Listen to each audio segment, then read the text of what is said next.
Throughout our lives, we'll see cars that we instantly fall in love with.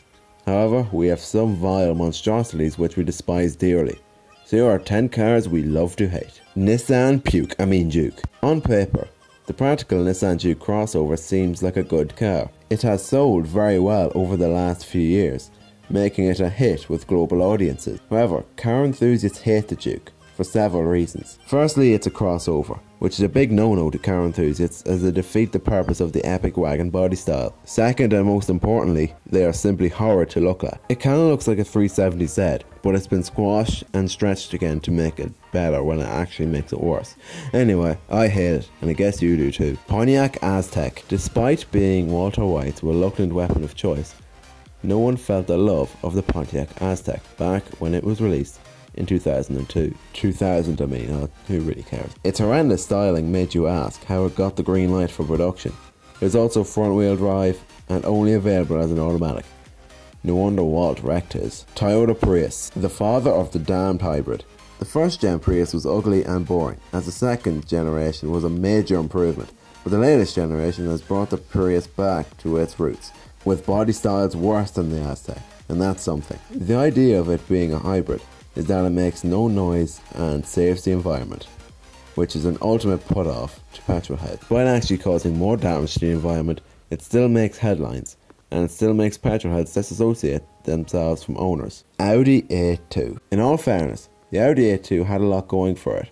However, the rights simply don't correct the wrongs. It was strange and kinda ugly, and a little too quirky.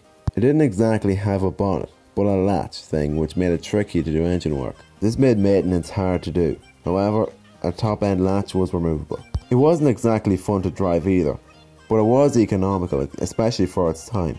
Apparently it got 90 mpg, which is something you can't argue with. The biggest issue was the investment put in it. The car was so futuristic and technologically advanced that it lost Audi around €4,000 per car. Tesla Model S and X. Great looks, incredible speed, decent practicality are all positive signs when anyone is looking for a new car.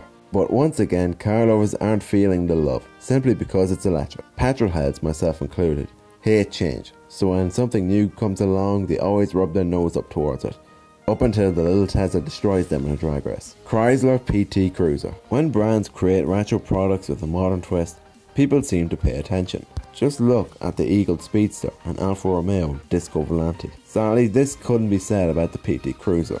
It was horrid at every angle, rubbish to drive and simply pathetic. There was a 240 brake horsepower turbo 6-cylinder, but that's all the positives I can think about it. Can we move on now? Honda Civic. For almost 45 years, the Honda Civic has become a family icon. Its cheap price, reliability, low running costs and excellent driving experience are all features that are adored by many. However, almost too many people like it, as several young broke car enthusiasts with very interesting tastes have often made their Civics look horrendous. This has made people hate the Civic for this, even though with the right tune they can outperform whatever they got.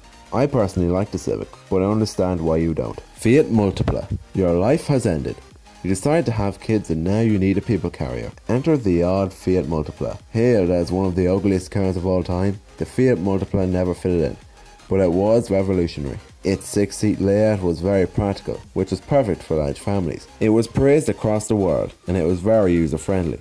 Pity it wasn't pretty though. VW Phaeton. People in the large luxury car market often opt for a Mercedes S-Class or an Audi A8. Little do they know that there is a third, more cheaper option, the VW Phaeton. For whatever reason, people couldn't put their money down for a Phaeton, despite spending a considerable amount more on an Audi A8, which is based on the same chassis. The VW badge screams reliability and all-round decency, but on a large luxury saloon, it looks just dumb.